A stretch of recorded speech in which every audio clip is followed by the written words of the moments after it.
Yo, yo, yo, Thought Warriors, what is up? Put your thinking caps on. It is Higher Learning. It is Lathan and Rachel Lindsay. Rachel Lindsay. That's right. Who is on location. Okay. Roving Rach once again. It was a secret location last podcast. We can't talk about it. And That's now, right. Where are we coming, Roving Rach? Where are we coming from? I am in Aruba.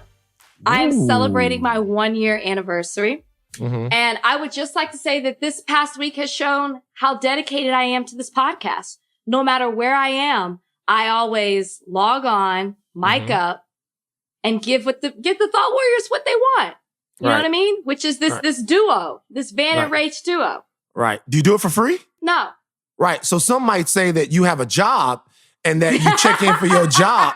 You know what I mean? I love the way y'all go. Some people take vacation. People take vacation. They take time off. I mean, yeah, some people do. I mean, they do, but you chose not to.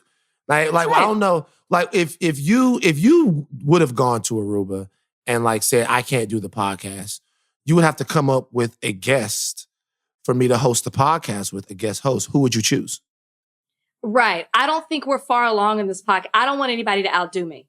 You know what I mean? Like I gotta put like another 50 episodes in before, because I don't want anybody to be like, man, Van and so-and-so really has some great chemistry. Wait a second now. Van and Amanda Seals, they was cooking on Higher Learning. Did you hear that? She's got it. She's got it. If she wants to come on, she's got it.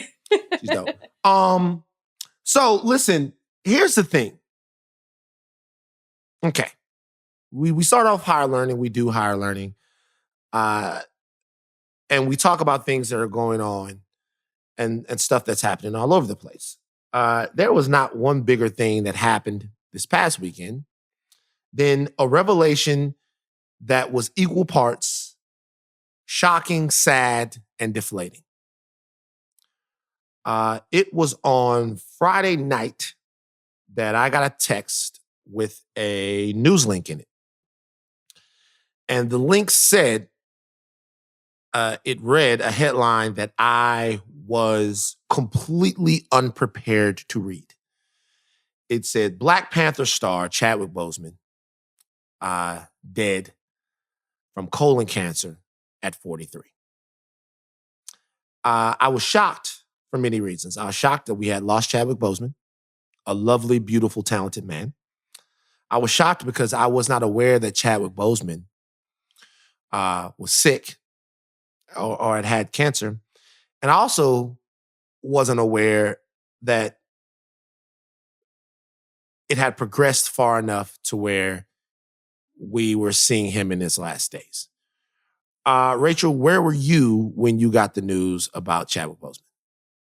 Yeah, I thought it was a joke. I mean, I know that a lot has happened this year, and we've really lost some people that are heroes in our communities, heroes to the world, but specifically to our community. I was at home, I was packing for this, and we have a family text, and my sister, all she said was Chadwick Boseman with a sad face. I'm not understanding what happened, so I had to Google it to find out, and I still didn't believe it because we just didn't know. Like you said, everything you said, we were in the dark.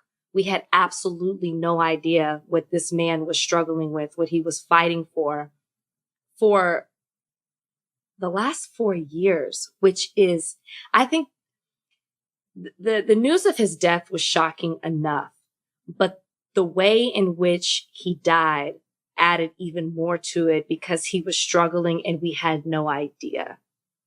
And then then you start internalizing it and thinking, there's so many times that people are fighting battles and we have no idea what they're going through at all. It's just such a loss to the community in so many ways. I'm still, it's still shocking. It's like, it's still not real to me. Do you know what I mean? Yeah. In the sense that, like, cause it's like, okay, Black Panther, like you think of him as the hero and the iconic character and the trailblazer in that sense. And then you see him as the person. When I was talking to Brian, he was like, yeah, it's like when with Superman, with some people, like your superhero who you regard as like, they can't be Indestructible. broken. Yeah. Yeah. Indestructible. They can't be broken. And then you hear it and it's just such a blow, but it runs deeper for us in our community because of what he did and what he stood for and what he meant. Mm. So he was diagnosed with colon cancer in 2016. Right. And it was stage 3 at that point. It progressed to stage 4. He couldn't fight it. He passed away. So being that he was being that he was diagnosed in 2016, that means that he filmed all of Black Panther, parts of Avengers Infinity War, Endgame, Five Bloods, and a couple of other movies while he was sick. This is in between surgeries and chemotherapy and all of those things, right? Most people, they learn about illnesses like this. The first thing they do is step away to devote themselves full time to whatever they think is going to save their life. It's clear that even though we don't have the opportunity to ask him why he continued to work and put out this great art for us, it's clear that what Chadwick Boseman's life was about was performing, inspiring, and uplifting people through his art. Because during the time when no person alive would have begrudged him taking a step back, shutting things down, and savoring every single second and every single moment for himself, what he chose to do was put the entertainment, the inspiration, the upliftment, and the empowering of his people, his culture, the world community first. It is one of the more selfless things I've ever seen anyone do. I cannot fathom how he was able to draw the strength that he was. And to know that we had seen photographs of him where he looked a little bit emaciated, where it was concerning, and that our knee jerk was not to wonder specifically how we could help, but to speculate on what was wrong and to make jokes. And so many people did that. I just hope everyone understands, like you said before, that life is happening everywhere all the time. And although he was Black Panther on the silver screen, when his 2 feet were planted on planet Earth, he was Chadwick Boseman, somebody's son, somebody's husband, a member of our community, our culture, and the world community. And I just wish that we had the opportunity to speak with him and talk with him about why he felt he owed us so much. I think that, I feel like he knew that this was bigger than him. And he had played so many iconic roles, from Thurgood Marshall to James Brown to Jackie Robinson.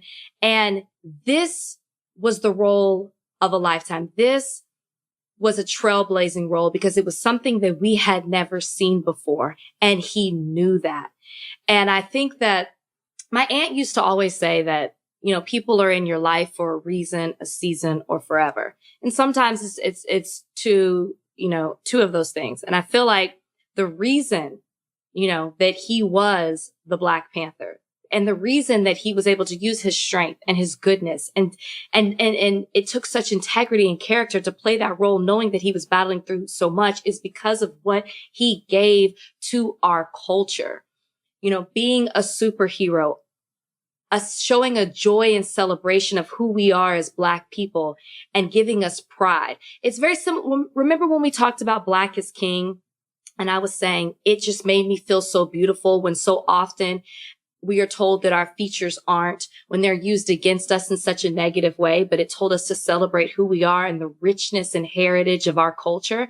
That's how I felt watching Black Panther. We were beautiful. We were intelligent. We were smart, which is what we are. And this is something that depicted that. And he was the figure, the figure leading it. He was the face of it, And I think it was that reason and that commitment where he could use his immense talents to tell the stories of our culture and Black people that gave him the strength to fight through it. I mean, it was nothing but, I don't know, you and I are spiritual, but I don't know, I don't want to speak for our thought warriors, but that to me, that was nothing but God, that he was able to dig deep, find the strength to play this role and be iconic and a hero for so many people, no matter what age you were. It's truly a miracle what he was able to do. So I went to see Black Panther during a screening. I went to the Disney lot and I saw that at a screening a little bit before it came out, maybe 2 weeks before it came out in 2018. And there is a part so you watch the movie, right? And I read Black Panther my entire life, so there are a lot of things in the movie that I'm familiar with, and there's a lot of stuff going on surrounding the film in terms of the Marvel Universe that interests me, as well as the specific story of T'Challa and of everything that's going on in Wakanda. I mean, Wakanda is a big part of the whole mythos of the Marvel Universe. Vibranium is, all of those things. So as a comic book fan, you're watching it to see how it fits with the bigger story of the MCU. And as a specific fan of Black Panther, you're watching it to see how they bring this amazing world to life. Wakanda, the richest, most resourced, sort of laden country in the world. It's king, how he struggles to deal with his place inside of that country, running the threats, both foreign and domestic, that originate in Wakanda, and also how he reconciles his amazing, huge talent and gift that he gets not only from the heart-shaped herb that gives Black Panther his powers, but also from the fact that T'Challa is one of the smartest characters in the Marvel Universe, one of the most capable characters in the Marvel Universe. So he feels a duty to himself and to the world around him. That's why he's an Avenger. Okay. So you're watching that movie and you're seeing how they're doing the push-pull. And they nailed it. Ryan Coogler, Michael B. Jordan, in the best role of his career thus far to me, they nailed it. They completely got it right. But they also nailed parts of it that were never in the comic books. They, in that movie, they took the struggle of Wakanda, the struggle. Now, Black Panther before took some time off to come over to America and fight the KKK and stuff like that. That had happened in the comic books and stuff. That's in the comic books? Yeah, he does that. He does that in the comic books. But the movie starts off in Oakland. Ryan Coogler's from Oakland, where the actual Black Panthers come from, and a nod to them and a nod to Ryan Coogler's heritage. He connects Africa to the struggle for Black American freedom, justice, and equality and humanity here. The struggle between Killmonger and Black Panther. Killmonger actually was able to convince Black Panther that there should be more of a synergy between Black people here and Black people there. And there's a scene, right? And to me, it's the best scene in the movie. And I'm going to try not to cry. I know like when it's not, but I definitely cried in the theater where just before all of the stars comes on, all of the stars like comes on, it's Black Panther and Shuri. And he's standing there and he's talking to Shuri about how they're going to use their resources in Wakanda to come back and like make an impact and a change in neighborhoods like Oakland all over the place. You know, him and Shuri talking about it. And the Black kids see the craft, the Wakandan craft that Black Panther and Shuri came on. It appears to them. It was cloaked, but then it appears to them. The thing that struck me about that was in that moment, I felt like one of those kids. I felt like I was watching something up on the screen that had just appeared to me out of thin air. The heroism, the regality, all of the things that I had seen, like as that spaceship came to life, and that song by Kendrick and SZA cued in, I felt completely a part of something. And don't get me wrong, it's a Disney production, big corporate dollars behind it. But what it had was it had a director in Ryan Coogler and a star in Chadwick Boseman that understood the message of showing little black kids or even grown black kids, a 38-year-old man at that point, like me, what we really are and who we really are. And the fact that we are greatness, we are ourselves, and we are powerful. And when those little kids ran to the spaceship and they saw Black Panther, who wasn't in his suit, was just a guy at that point. Yeah. But more of a hero to them, that was almost more of a heroic act than anything he had done in the whole movie, revealing to those kids who he really was and telling them that they were a part of it just by being there. And it clued in, and the theater, the music cued in, the theater went crazy. And I just started crying. I was like, yo, man, we need this. We need this. It sounds, I know it fucking sounds stupid, guys. No, it's a comic book movie. Sounds stupid. But we I can't explain it. Like, we need this. And he was doing that for us while he was sick. I know. That's the hardest part to me. I mean, obviously he passed away, but the fact that he was suffering yet giving us so much, what you're describing that he gave you in that theater as you watch it, what you're saying is he gave you hope. He gave you a vision of what we need, the type of leadership and the unity that we need to bring our community together so we can thrive. I think that that's what's so special about what he did in this role in this movie, because it wasn't just for young Black boys. It was also for Black men. And what you're expressing is what so many other people feel. I'm not familiar with the comics. Surprise, surprise there. But I did see the movie, and it did mean something to me. But I love hearing your perspective, because I almost feel like it represented something different for Black men than it did when I just talk about it as a culture, what it did for us. I think and I had no idea in the comics he fought the KKK and he was a superhero in that sense. I did not know that. There's a whole storyline where Black Panther is accused of turning his back on his people in Wakanda because he's spending too much time in America fighting for Black people over here. It's like Black Panther is one of the most underrated comics going back. Ta-Nehisi Coates did a fucking amazing job with his run on Black Panther. It's fantastic.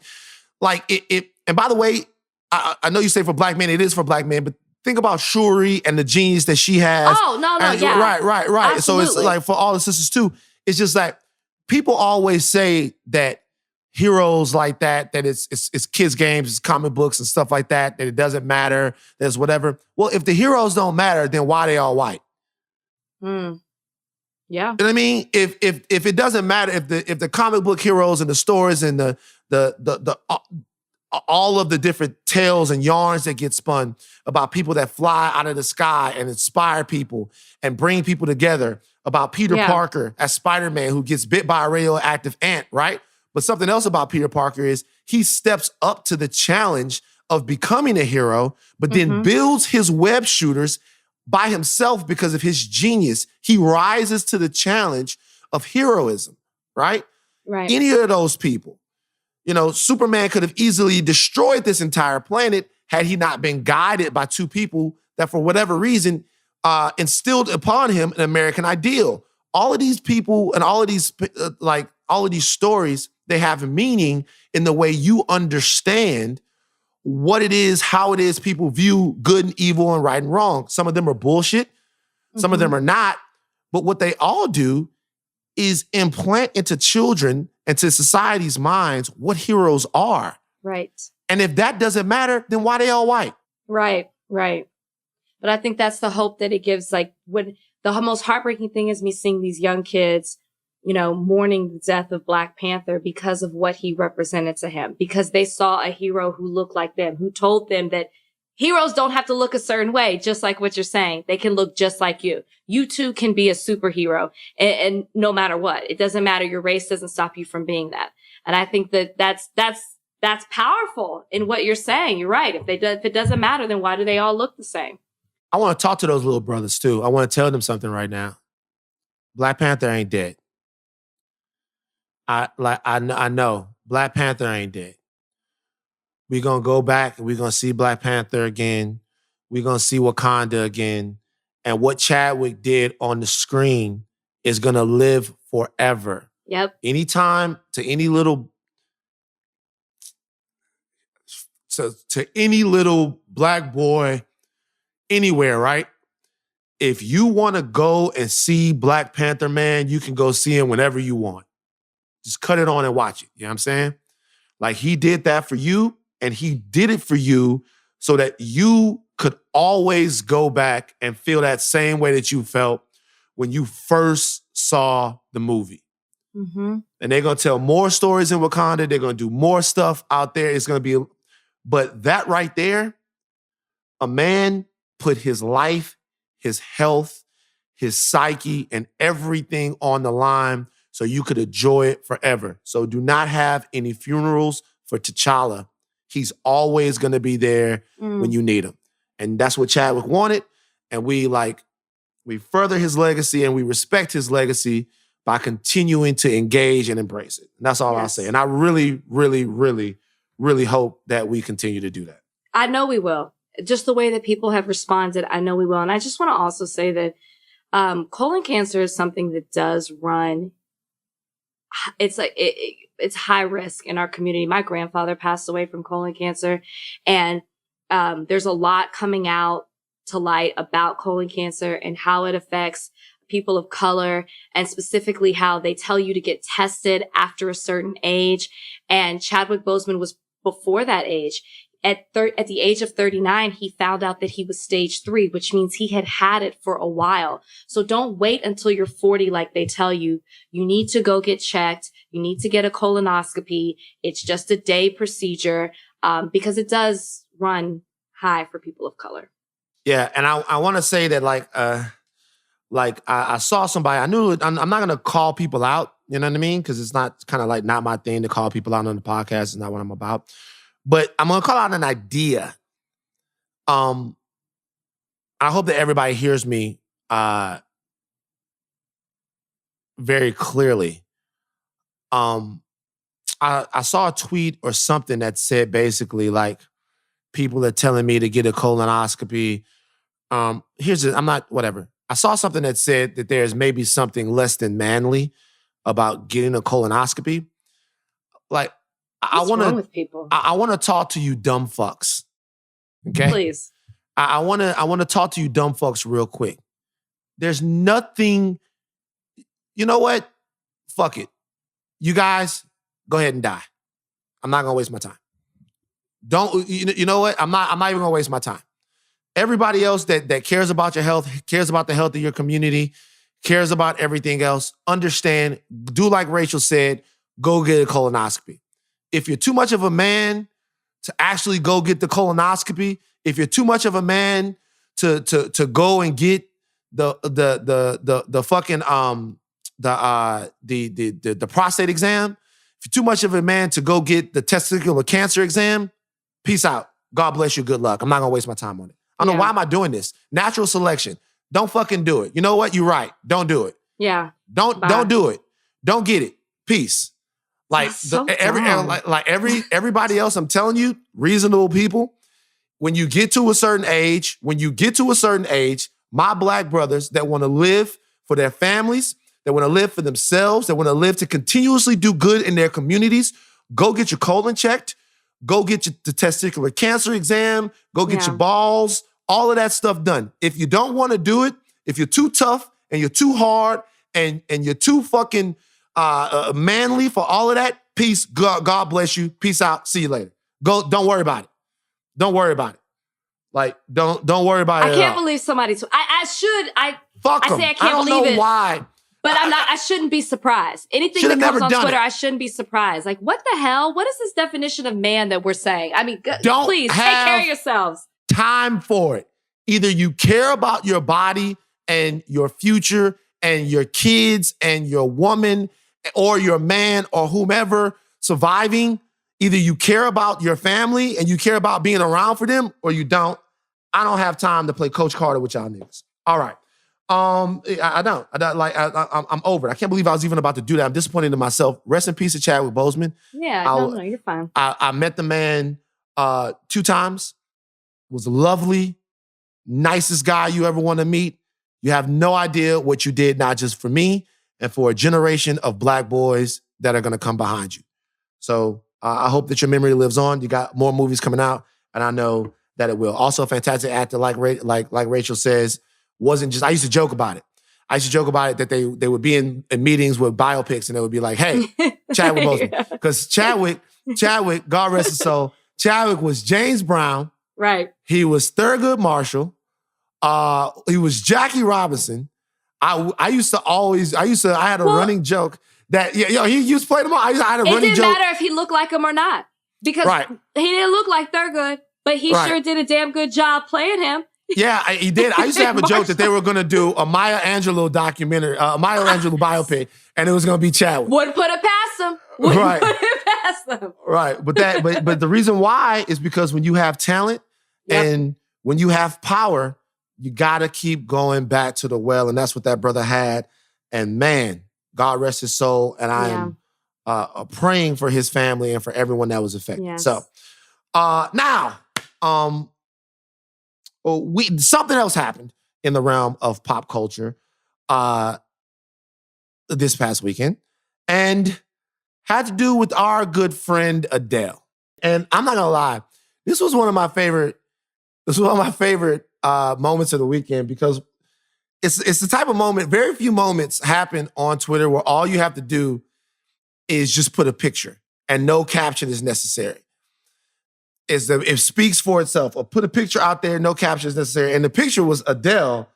By the way, our Adele. We love Adele. You know, we always, Adele has a certain relationship with the culture, I think. We love Adele, right? Is it past tense or are we still okay. I don't think that Adele is lost, but you know, Adele is she sticks up for Beyonce. She's always down. You know, she's addressed in her videos before, you know, issues of systemic racism and police brutality and things like that. So Adele's been an ally. But a picture of her wearing a Jamaican flag bikini and other carnival garb. She was at the Notting Hill Festival out there in the UK, which I suppose is a celebration of. It's actually the second biggest parade in the world. The voice that you guys hear right now is not me or Rachel's voice. It is the voice of Marlon Palmer from the Extra Gravy podcast. Now, if you're asking why Marlon is here now, is because we're about to discuss whether or not this picture of Adele, which was roundly criticized for being an example of cultural appropriation. She has her hair specifically in a way. She is wearing bandeau knots. And the bandeau knots. She is wearing a Jamaican flag. And right away, the picture screamed cultural appropriation. Now, we're going to have this talk. And I was thinking to myself, me and Rachel could talk about this. But you know what we need? We need a Jamaican. Yep. Sorry, I'll stop. You can do that. You can do that. Right. But seriously, because on this situation, we're going to talk about our definitions of cultural appropriation and what we think about it. But, you know, the culture that's specifically, I guess, accused of being appropriated is not my culture. Me and Rachel talked a little bit about this. Right. So, Marlon, I guess what we'll do straight off is just come to you and ask you, when you saw this, did you think it was culturally appropriating who you are and what your people come from?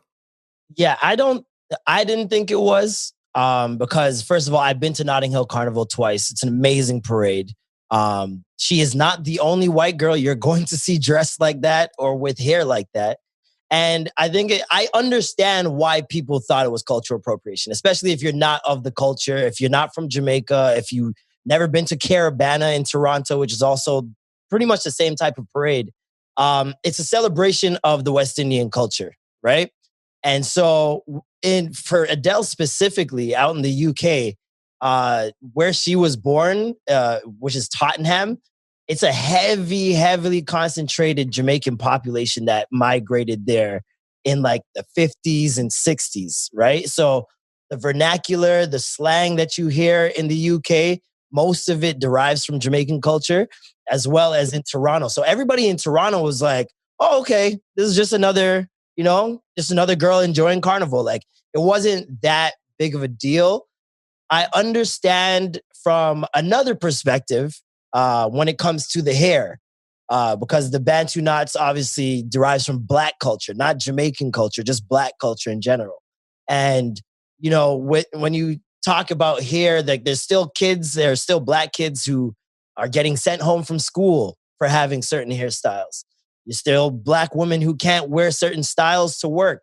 So I understand why if a white woman is doing it and now she's going to get the praise, the blogs start saying, oh, Adele rocks a new hairstyle. Yeah. And then it makes it to runways and high fashion in Paris. Like, I understand that trickle effect and how that could come off it as a bad thing. But for Jamaicans, our slogan is out of many one people, which means we have a large, diverse array of cultures that come from Jamaica. We're very multicultural. And if you guys have ever been to Jamaica, I don't know if you guys have, we're very inviting of people diving in and like getting into our culture. We want people to say wagwan and bomboclat and all those different things, right? So we enjoy when people embrace our culture. As far as I know, Adele has never been disrespectful to the culture. So I think that's another factor that people need to take in. What would be being disrespectful to the culture? See, now, if she started I don't know, if she was pushing a stroller while doing that and just like acting out of character, like they're jumping off of speakers. I've seen a lot of people make fun of Jamaicans. What? Yeah, You never see the skin out. They jump off the speakers and they jump into the girl. They jump into her and then they dagger. Daggering. We call it daggering. In America, y'all call it dry humping. We call it daggering. I didn't experience You've this. You've never seen those videos? I mean, those videos are fucking fantastic. These niggas do somersaults off speakers. Like, I low-key feel like I missed out. Like the WWE, right into a dagger. Yeah. Right. I've actually seen videos of Jamaican parties where they're jumping off speakers or daggering in trees, jumping out of trees. And I've seen that actually dubbed over with Jim Ross. Right. So it's not, I understand. I get it from an outside perspective how wild it is, but that's just a part of our culture. It's about having fun. Do you feel like people were exaggerating? Because I feel like when I saw this, I thought, is it a slow news week? Yeah. I mean, is this just we're so quick to jump on people because of cancel culture without, as you explained to us, what this was? It's not like it was like, hey, it's Monday and Adele just decided to whip her hair up in bantu knots, which I am very curious as to who did it. Was it a Black person? That was a thought. Yeah. That was a thought. And just throw on a bikini, a Jamaican bikini. I thought, okay, there has to be more to this. And then there was. And as you're explaining it, do you feel like people were over exaggerating this? I feel like given everything, this has been a heavy week, right? It's been a heavy week with everything that's happening in Twitter and social media, especially. They try to grab onto anything that is a little bit of an escapism, and they can get the laughter out and the jokes and the memes going and all that. So it was just one of those like alley-oops to social media. And especially when people who don't know the culture, it's so easy to start, changing up Adele lyrics, mashing up her songs with reggae dub songs and all of these different things. So I think it was more so like the heaviness of the week really invited that type of reaction, I guess, that you saw online. But like people were definitely overreacting. I saw threads, I saw think pieces start and all those different things. So it all depends. It all depends on what perspective you're looking at it from. If you're looking at it from a lens of a West Indian, majority of us were not mad. We're bigging her up like, you're wearing our flag. We're not going to be mad at one of the most popular people on the planet wearing our flag. You never saw any videos either of her. So it's not like you can say she was acting a certain way or anything like that. I think it was mostly the hair. I think the hair was the biggest. I think that was the most divisive thing of the entire picture was just the hair. Because a lot of Black women have, they have a certain life that goes along with wearing certain hairstyles that they can't do. And then when you see a white woman wearing it and everyone's like, yeah, go Adele, you're going to get a little angry. I think what happens and the reason why it was interesting, because this was a specific cultural issue and you wanted someone that could speak to the realities of that culture. I think for me, when I first saw it, I was offended. And the reason why I was offended is because of the specificity of the pain of Black American culture and what gets surrounded with the specific way that we get erased, right? So there are people out there that don't know that Hound Dog, one of the most famous Elvis songs ever, is a cover. It's a cover of a Black artist, right? And all of these things that you have seen in America that have made these people generationally wealthy, generationally famous, and generationally relevant in perpetuity were all started by us, because what happens is once you start to get the dollar signs out of something, once it starts to make money, the innovators and the originators of it, they get erased from it and subtracted from it. And so because we've gone through so much of that here in our culture, and it's not just in rock, it's in so many different things. Yeah. It's like you have to ask permission to be yourself sometimes, right? Yep. When you see somebody else doing that, it triggers you. Exactly. That plus the way the parody of some of these things leads to dehumanization, right? So if you have people, and maybe Adele's not trying to do that with the hair, but sometimes you see it in popular culture where they make your lips big or they make your nose big or they exaggerate something or they emulate. I don't want to see people from South Louisiana dress like Master P and dress like how we dress. The reason why I didn't want to see it is because I could not be sure in my head that they weren't making fun of us. Yeah. And that marginalization and dehumanization of us leads to actual stuff. But with this, as we came on the podcast, ready to give our opinions on it, I'm like, our cultural standard, even though we are Black, it's not the same cultural standard. It might actually be different. And you're telling me that it is, in fact, different. Rachel didn't see what the big deal was. And I was like, yeah, and it's a conversation worth having, Because I put it in the context. Right. I think this isn't, I don't know, it's not her darkening her skin, wearing cornrows, you know what I mean? Pretending to be somebody that she's not.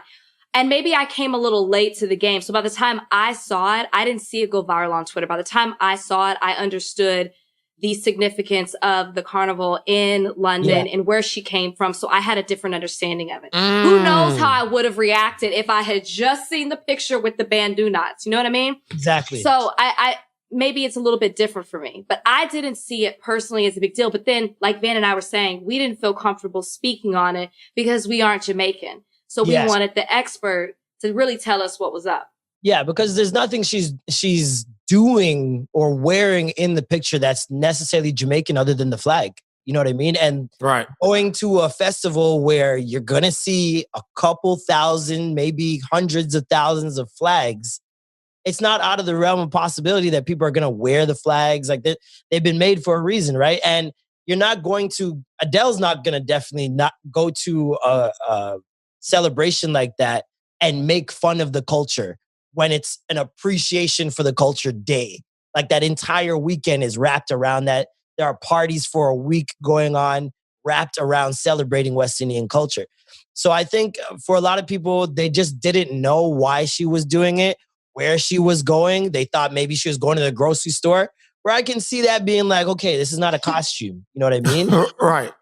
But she's going somewhere where there's going to be tons of flags. There's going to be a lot of celebrating. She's obviously appreciating the culture. She comes from the culture in a sense because she's surrounded by it her whole life. There are Jamaicans all around her in Tottenham and Brixton. And you feel like that makes her, that's interesting. You feel like to a degree because she comes from an area that is immersed or adjacent to Jamaican culture, that in a way she comes from Jamaican culture. In a sense, this ties to a Drake conversation. Because I was going to ask you about him, by the way. Because Drake, he comes from Toronto, and the majority of our slang, our vernacular, our lifestyle is wrapped around Jamaicans, partly also Somalis. So when you have that mix and it's just a part of you all the time, you go to parties, there's an hour and a half of reggae. You go to go down the street for stores. There's like 6 or 7 Jamaican stores.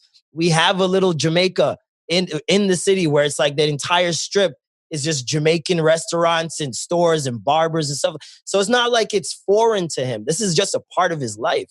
But for people who are just hearing him, especially for people who heard him do the American thing at first, and then it seems like he's transitioning, it's because to the London thing sometimes. Yeah, but it's because at first he had to really try to tap into that American side, because as a Toronto artist, we didn't get that look ever before. You had Cardinal, you had Chocolate, you had a couple guys who made it out, but for the most part, they couldn't speak Toronto slang. You guys Glenn Lewis would not even understand it. You wouldn't even, exactly. You wouldn't understand it. You know what I mean? So it took him to get to a place where he's like, okay, I'm at the top now. Now I can say these things and people are going to care about what I'm saying enough to look into what I'm saying. Now, some people did. Some people didn't care to look into it. And so it's easy to be like, oh, cultural appropriator. Oh, he thinks he's Jamaican and all these things. When in Toronto, we're just like, okay, that's just regular. Yeah. You know what I mean? So would it have been different if, and I'm really just asking this as a question, if she had the hat on with the dreads attached to it, the fake dreads? Yes. Okay. Yes. I had to ask, man, were you thinking it? Were you thinking it? That would have been a huge problem. He said yes. Obviously, this is a good question. It's a fact. It's a fact. Because you see it so much. No, and I think it's offensive. No, it is, because we have Rastafarian culture, and that is it's a belief system. It's damn near religion. So it's like now you're infringing on people's beliefs and making light of it. You know what I mean? And the dreadlocks mean its own thing. Like, right. So there's a lot that goes into it. At the same time, I will say that a lot of the time, especially when it comes to Jamaica, we're so inviting of other people diving into the culture that it can be a detriment at times. People can't step their boundaries. You know what I mean? There is a thin line at some point. So I understand both sides very clearly. But as Jamaicans, we are just very proud of anyone that wants to big up our country. And if she had something negative to say or something negative to do, it would have been a completely different story. Right. And it's also hard to be defensive and on edge when you high. So, you know what I mean? Like when you smoking that good, you down there, you know what I'm saying? Like that weed is nice. Hey, bro, I really do, Marlon. I appreciate the insight. By the way, this is one of the best follows on Twitter, especially if you want Raptors propaganda. If you want pro Raptors propaganda, that's me. This is one of the best follows on Twitter. Plug yourself so we can get you out of here, bro. Appreciate the science you dropped. I'm that dude McFly on all things social. You can catch my podcast, Extra Gravy, on all streaming platforms every Wednesday morning. And I host with Alicia and Norm. We do it every week. We talk Black culture, Black podcast, Black everything. So, yeah. All right, my brother. Appreciate Marlon, you. Thank you. Marlon. Thank you guys for having me. Marlon, God bless. John bless you in Aruba. Thank you guys for having me, man. All right, Thank you for being here. There's something that's happening in just a matter of hours here. Okay? In just a matter of hours, maybe even a matter of minutes. By the time we do the next podcast, we will know how this went. It is a incredibly relevant cultural moment because Brandy and Monica are facing off in the Verzuz battle. Now, guys, this is a big ass moment. Yeah. This is like a huge look at Rachel. Rachel legitimately has to smile. Rachel looks like the fucking Joker right now. That's how big of a smile she has on her face. Rachel, why does this make you so happy? Because I was a kid. I grew up in this era. I grew up on Brandy. I grew up on Monica. I was that kid. You know, you're on the playground and it's who's going to be Brandy? Who's going to be Monica? They meant so much to me musically back in the day. They still do. And we've been asking for this Verzuz for a long time. We talked about it on the show. I interviewed Brandy. I brought it up. She's like, listen, I'm telling you, we are willing to do it. She says there's no bad blood between her and Monica. They're open to it. So I feel like what we say, they listen to. You know, I even saw some talk about Mariah and Mary J. Blige. after we had this. You know what I'm saying? You know, that we have some you feel like influence here. you feel like we're influencing the culture, is what you're saying. I do feel like we have a bit of influence here. But Brandy, Monica, this is long overdue. The last time the women did it, they killed it. I think when it was Jill Scott and Erykah Badu, that was the highest viewed. That wasn't even Verzuz. That was Nirvana. That was a cultural. That was a moving museum on Instagram. It was so amazing. Like I think that got up to like 900,000 people at one time on there, maybe even more. It was amazing. Yeah. I expect that same energy to be brought tonight because Monica and Brandy have those songs that you sing in the shower, that you just wake up just one of them days, sitting up in my room.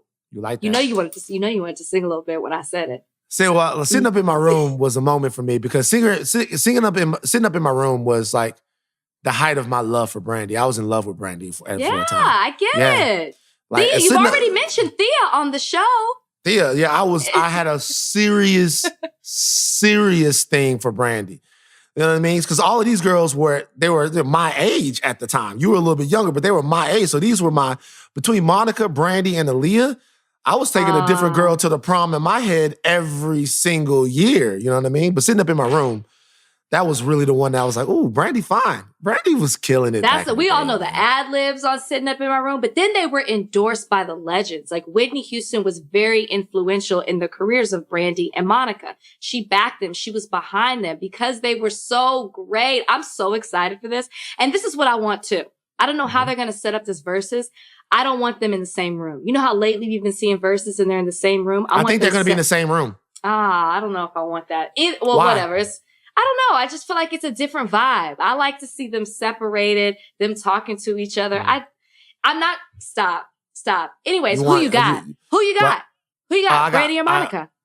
As much as I love Brandy, and I think Brandy has one of the most amazing voices of all time, I think very few women ever doing it. Very few people, very few humans ever do it sing better than Brandy.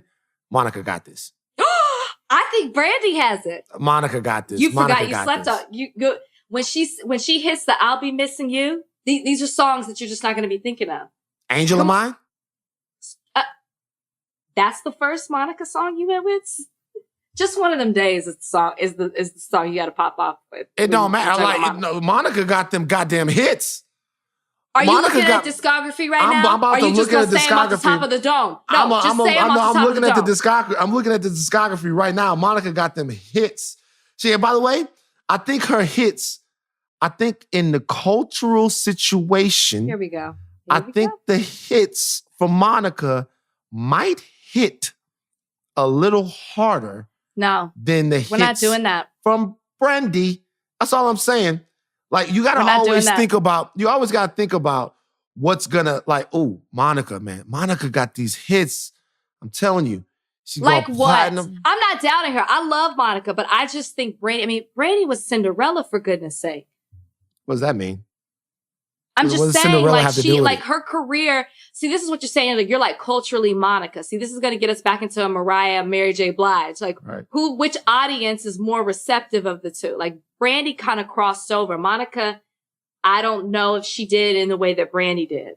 Okay, so you say Monica never crossed over, right? I didn't say that. I said in the way that Brandy did. Okay, so but that's what you Brandy said. Brandy played Cinderella. She played Cinderella, who is typically a white. She's the only black Cinderella. And who's typically a white. You just basically you said who is typically a white. You just completely dehumanized. I'm sorry, I didn't complete my sentence. You just completely dehumanized Cinderella. She played Cinderella, you basically call Cinderella a Karen.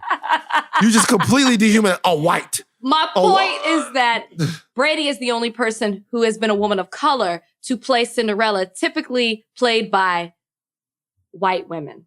Okay, so Brandy, I'm looking at Monica right now. Okay. Monica got Don't Take It Personal. The first single went to number 2.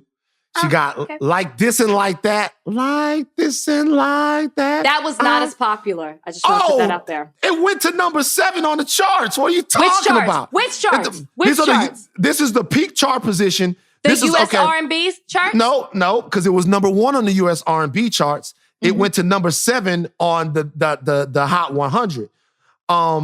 And so I'm looking at this. She got Before You Walk Out My Life. Another huge. But Why I Love You So Much, Baby, Oh, that's just I can see the video in my why head. I love you so much. Look, You remember the box? She got You remember joints. the box? Remember the Yeah, box? of course. Yeah, I remember that the you box. used to call up, you used to call your parents from work and be like, "Can I please just have like call in one video?"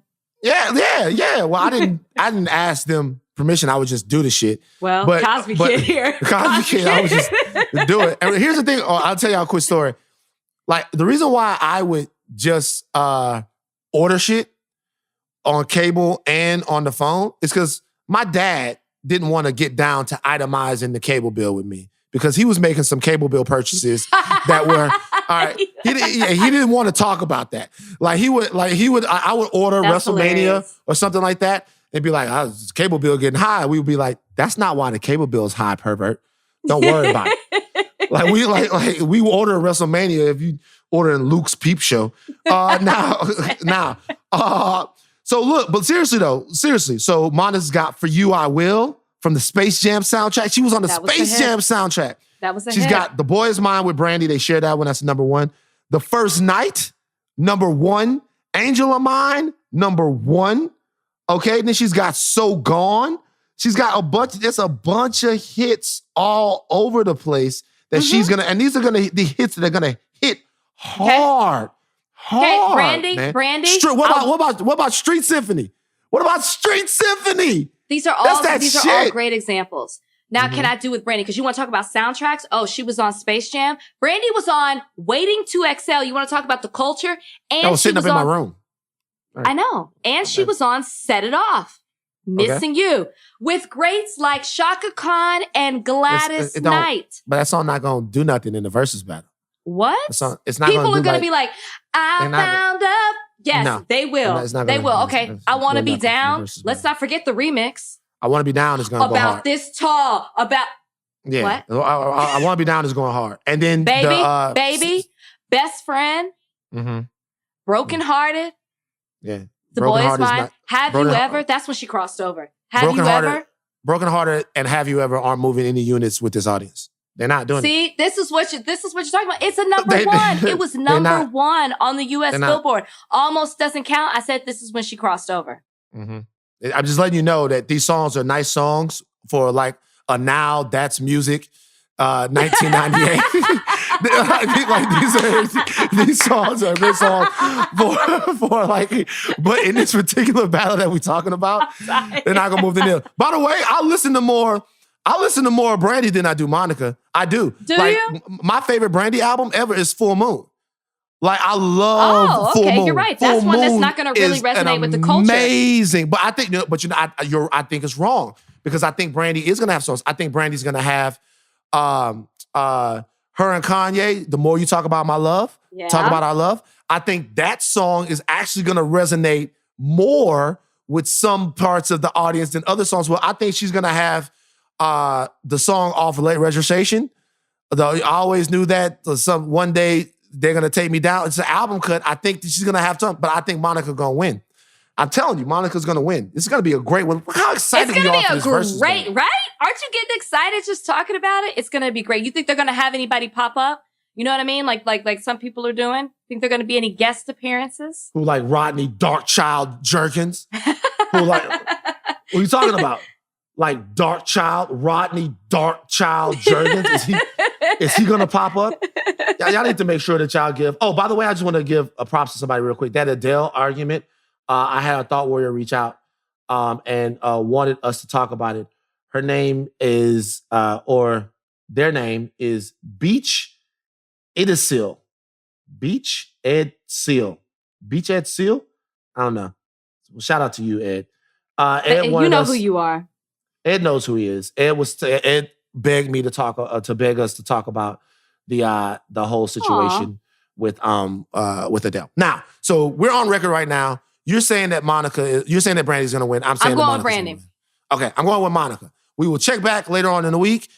Even though we never really get a definitive answer of who won a versus battle. We It don't. never. We don't. But And I think the this culture one's knows. going to be a tie. Yeah.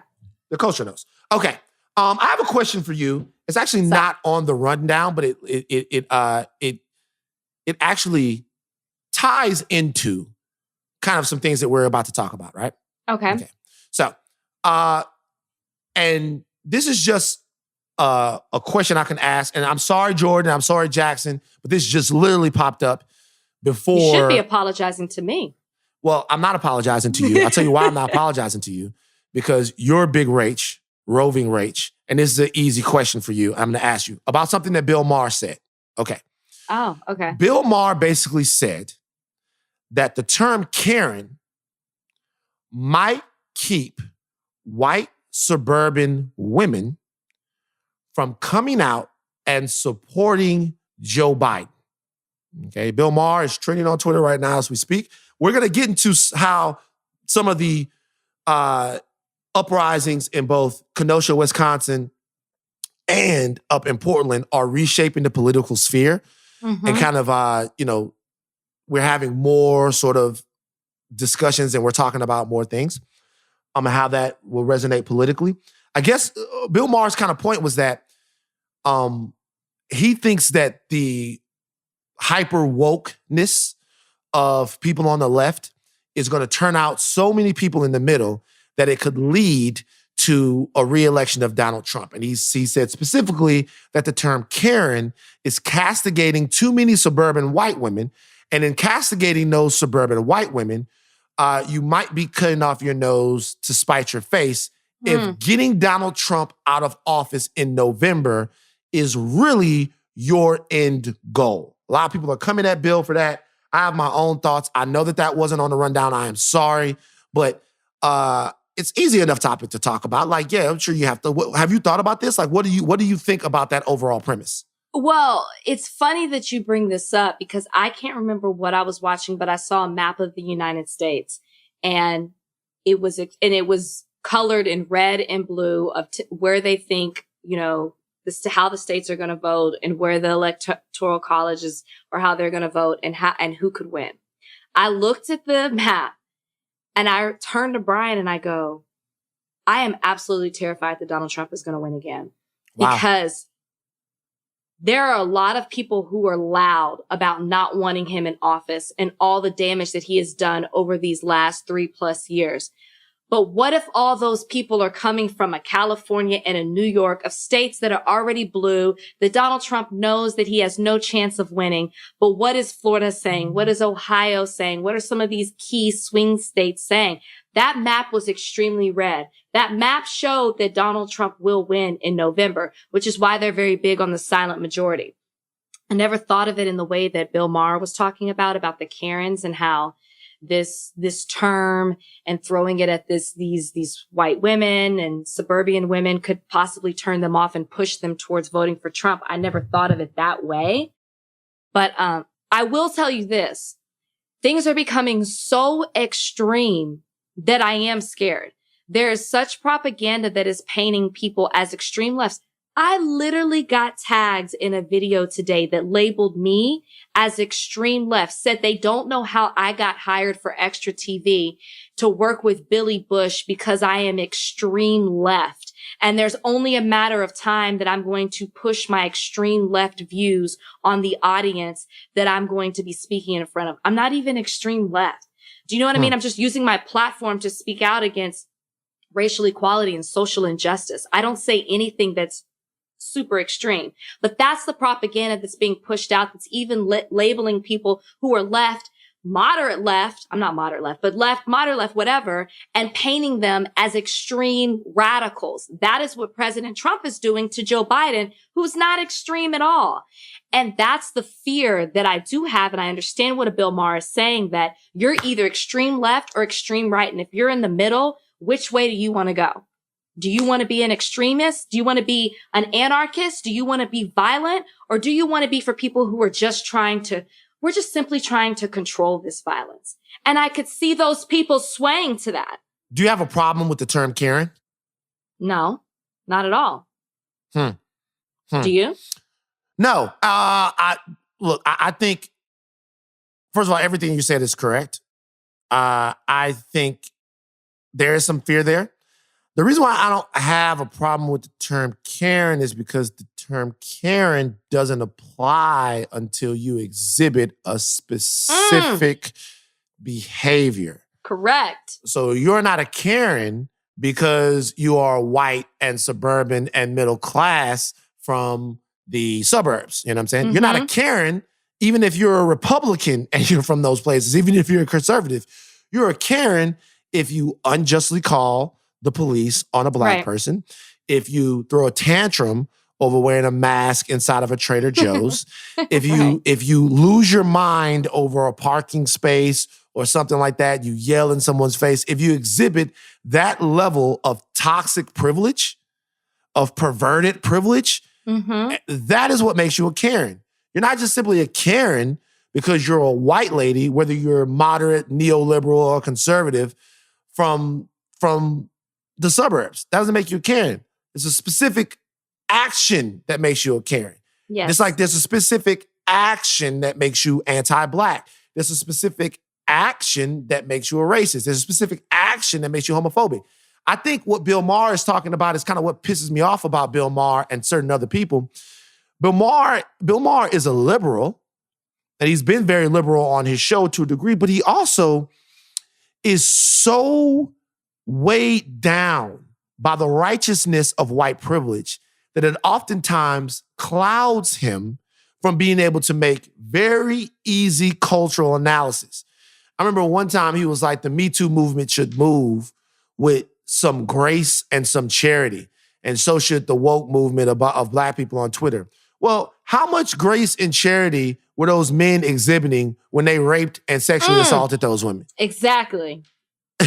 So I'm saying maybe the time for grace and charity for racists and for misogynists and for people like that, maybe you fucking used up all your charity. Right. Maybe the best thing that I as a man can do is put a different E on the end of it, which is accountability. You know what I'm saying? But also to that point, as the way I feel that, like, it's at least worth discussing whether or not, like, for example, there were uprisings we've seen them happen in Kenosha. Right. And there's been some talk that these uprisings in Kenosha are changing the polling perspective of the white people there on Black Lives Matter. We've seen that, right? We've seen the numbers change. We've seen Trump weaponize what's happening in Portland, which parts of Portland are in full-on civil war right now. Yeah. And what's happening in Wisconsin to convince his base that somehow this will get worse under Joe Biden when it's happening during his presidency. Does any of that type of stuff give you pause into whether or not people should be uprising, the fact that it's being weaponized by some fascists on the right? Wait, so what's your question?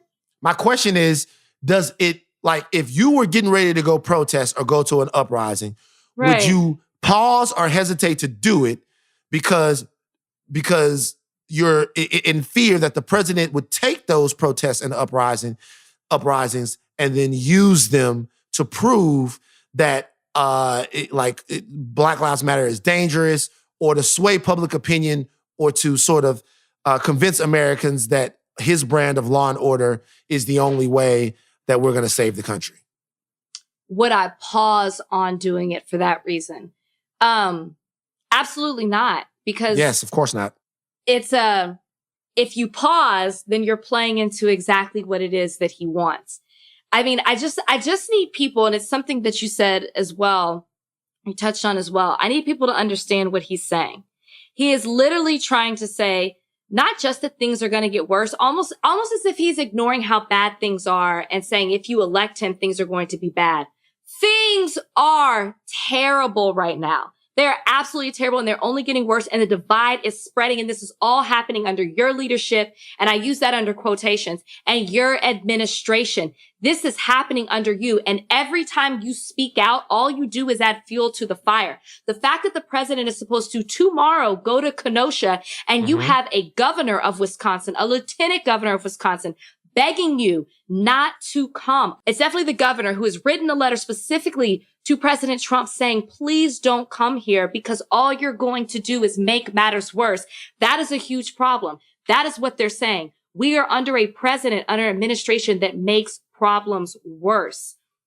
I don't understand how people can fall for Don't vote for him because he's going to make things bad when things are already bad. When we are in the middle of a civil war in Portland, when people can't get along, when you have people just peacefully exercising their constitutional right, and you have a president that is encouraging people to bear arms and go in there so they can represent themselves as great patriots, and then they go shoot down protesters who are peacefully just promoting racial equality and social justice. I mean, it's insane, the propaganda that is being spewed out by this administration to paint Joe Biden as bad. Also, to take away from the fact that 6 million people have contracted the coronavirus in our nation and almost 185,000 people have died from it. That is what they're doing. They're trying to distract you from their other mishaps and pointing towards this and politicizing social justice. That's it. That's all he does is politicize everything. Right. And adding to the fact that his White House, I guess, a talking head was asked today whether or not the president had any comments on Kyle Rittenhouse, the vigilante child killer that, killed 2 people there in Wisconsin. And she said that the president wasn't going to speak on it. Wait. She said he wasn't going to speak about Kyle? She said the president wasn't going to speak on it. Why are you coming? Did she address that? Why is he coming to Kenosha? They asked if the president was going to talk about it, what the president's thoughts on it about it. This is a vigilante who took up violent arms against American citizens, shot them, then crossed state lines with weapons. A criminal. And when we're talking about lawlessness and respect for the law, it's always interesting how white supremacy dictates which laws are okay to disobey and which laws you must fucking follow. So this kid who is obviously, there's video of him, by the way, punching a girl in her face, right? Oh, I saw that. You know what? Everybody else that gets blown up by the cops, they go back in their past, and if they had so much as a parking ticket, they are vilified. There's a video of this little guy beating up a girl. Get it that he's young. I have never in my life, I don't give a fuck if I was 5, 25, or 35, ever mixed on a lady like that. Ever. I have never in life mixed on a lady like that. Ever. Never touched with to me, you start doing that type of shit, you're crazy. They got videos of this kid on tape doing this, right? Maybe he has a propensity for violence. Maybe there's something a little off about somebody like that would get involved in like that. And obvious, when you see him doubling up on a lady like that, that tells you something, but that's not something that's worth discussing. That part of his past isn't worth discussing. The fact that he murdered American citizens isn't worth discussing. It's just so infuriating. And to your point that you were making earlier, I don't know if as a country, if we have enough collective brain cells yet, not for some people to fall for it. We just got to work our asses off and make sure that as much as we can, people can see the forest for the trees.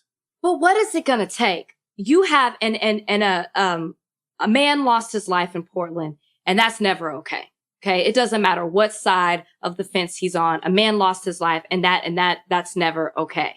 But what more is it going to take when you have a group of 600 vehicles that come into town to pepper spray and spray rubber bullets and paintball bullets at peaceful protesters, and then you have a president who is calling them great patriots, who is basically inciting this type of behavior when a president's job is to calm down the situation, to try to find some sort of peace and unity, to figure out how we can make things work and function together as a whole, as a people, as American citizens. And instead, you are inciting this type of behavior.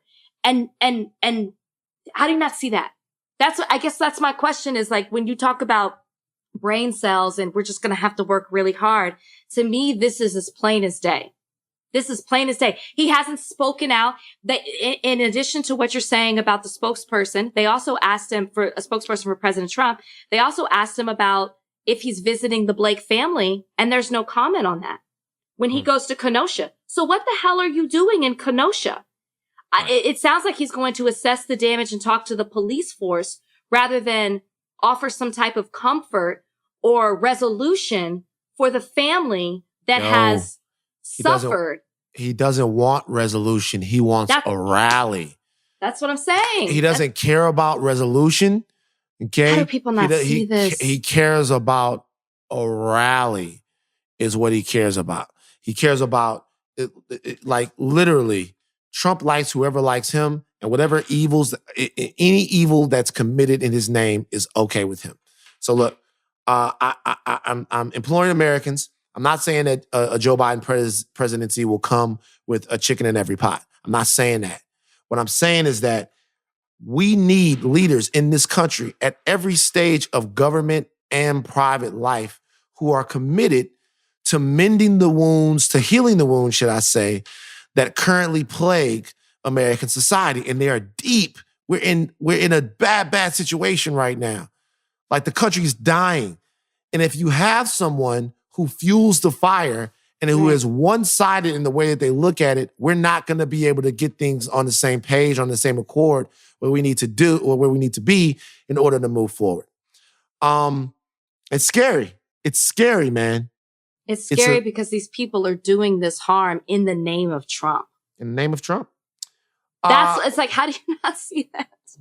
What's Yeah. wrong with people? So before we get out of here, there's another giant that we have to say goodbye to. A man who you might not be as familiar with. His name is John Thompson. And John Thompson was the legendary coach of the Georgetown Hoyas. Now, if you're at all familiar with basketball culture, then you would know you recognize the image of the big, tall, gigantic, kingly black man who was leading players like Alonzo Mourning and Patrick Ewing and Allen Iverson to championships. Well, not Iverson, but Ewing and those guys to championships with the Georgetown Hoyas in the 1980s.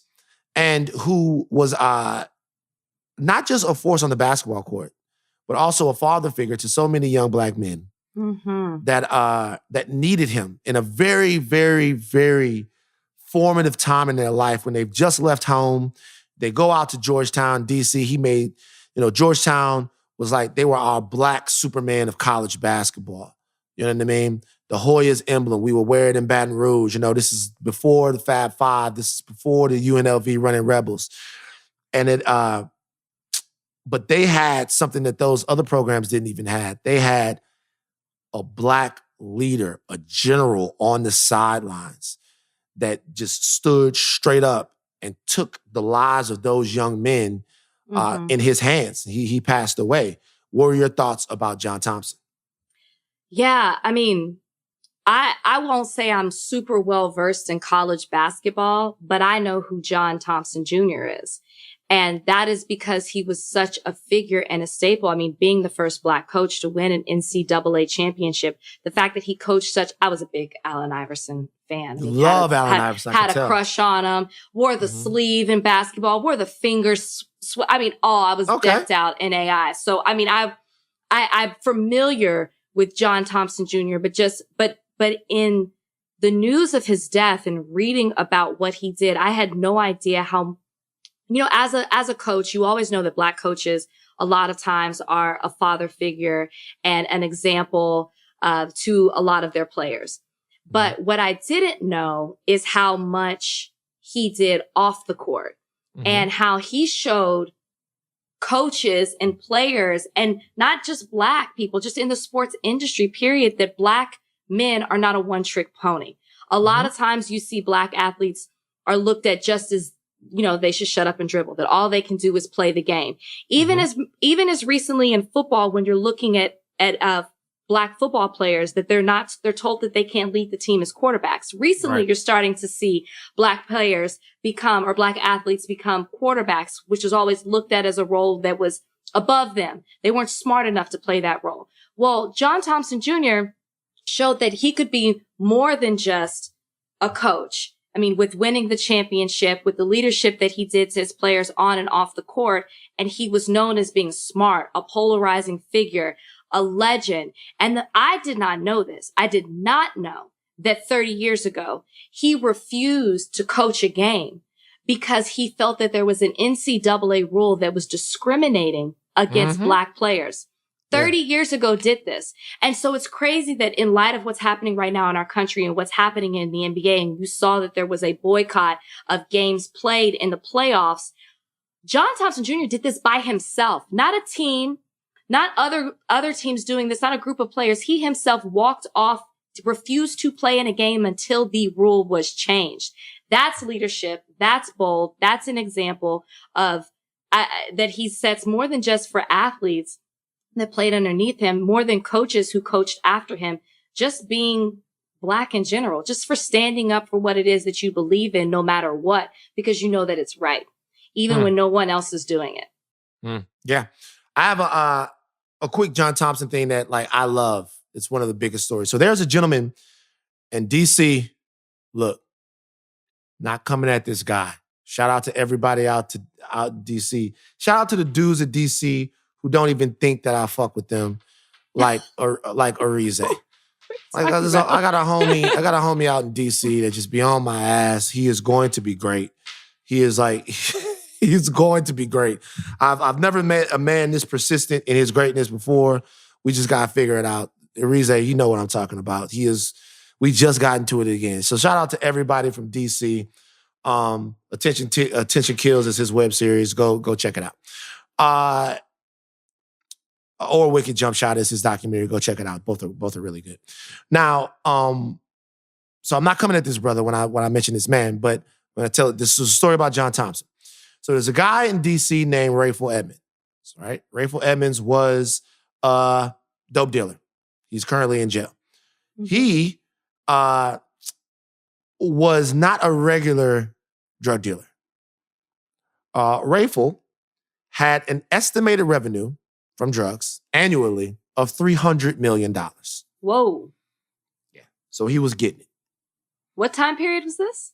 This is the late 80s. Wow. So it's even more than that.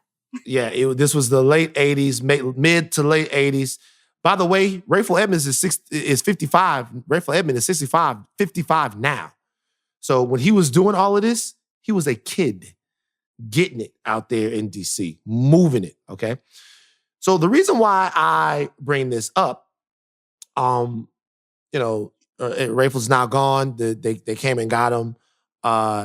He's gone away now. But the reason why I bring this up is because this is John Thompson, this story. Okay, so I'm going to read this to you verbatim. Rayful Edmonds, was an avid fan of the Georgetown Hoyas and frequently sat courtside with his entourage at the Capitol Center for home games.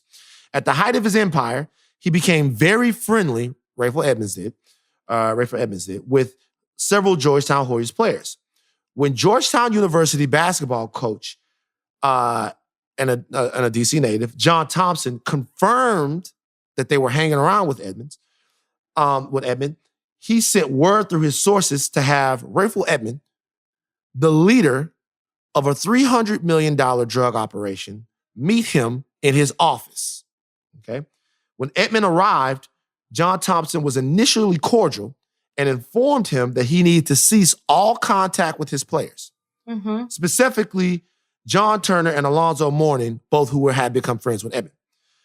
However, it was his parting words to Edmonds that he would face serious consequences if he didn't stay away from his players. Oh. He was cordial initially, then threatened him. It is believed that Thompson was the only person to ever stand up to Edmonds without consequence, initially causing some shock and surprise that there was no reprisal for John Thompson. Okay. I'm not going to speak to Rayful or what he was or what he did or anything like that. What I'm going to tell you is that is a coach that at least some people believe put his life on the line for his players. He saw an influence that he thought might be detrimental to them. Okay? Yeah. And he took it upon himself to put himself in harm's way to make sure that they were safe. Mm-hmm. God bless him. God bless his family. Mm-hmm. If you are looking for some place to send your young Black college athlete, you can only pray that it's to a man that cares as much about your young athlete as John Thompson cared about his. That's all. Rest in peace to that brother. Well do you have said, any yeah. before we go? Do you have anything to say about the NBA restart? They restarted. They're playing again. I mean, apparently they talked to President Obama, who encouraged them to go back and play. That's Shady Rage. I mean, that's what they're reporting. Did you see? Don't try to make my comments shady. Did you see Jamal Murray? Did you see his post game interview? I thought that was really I did sweet. see it. So just real quick, because you were very, very, by the way, I just want to let people know, when you come into my my DMs and were they mad at me again? They were. When you come into nobody came at me. I just want you to know no one came at me. I don't know why. When you come into my DMs, you can come into my DMs with criticisms. You can come into my DMs, whatever, but make sure you respect the woman of the house. That's all I'm saying. Thank you. Make sure you respect the woman of the house. So when you come in my DMs to talk about my sister or me or anybody in this podcast that may have had an opinion, be respectful and understand that this is the higher learning team. And so just be respectful. That's all I'm gonna tell you. Thank you. I figured I actually meant to ask you that. Listen, I respect what they're doing, and look forward to see. I look forward to see more, because they said that. I mean, it sounds like from their conversation with President Obama, he told them to go play, but they're putting together a plan of how they can be more effective, which is great. Which is all that we were saying. Or I was saying, excuse me, let me not throw you into the mix. I guess that's all that I was saying. No, I'm saying, but when you watch the games and you saw what Jamal Murray had to say and you saw the way he used his platform, did that in any way make you feel a little bit better about the restart? Yes. I mean, when I saw him get emotional and saying, it's giving me a reason to play. I'm playing for something bigger than me.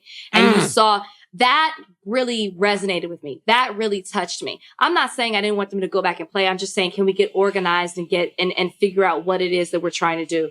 But I will be honest, watching Jamal Murray in that post-game interview really, really touched me. Yeah. Shout out to Jamal Murray. Can't miss either. He really is playing inspired basketball. Yeah. Wait, I have an announcement to make. Oh, here we go. Wednesday, September 2nd, 9 p.m. Eastern on MTV. Second season of Ghosted airs. You don't want to miss this. Make sure you tune in and watch it. I definitely will. Support your girl. I definitely will tune in. Should we do a Ghosted watch party on the Twitter? I'm down for this. On the Twitter, you want to? I'm down. I'm down to do a Ghosted watch party. We need a hashtag, MTV Ghosted.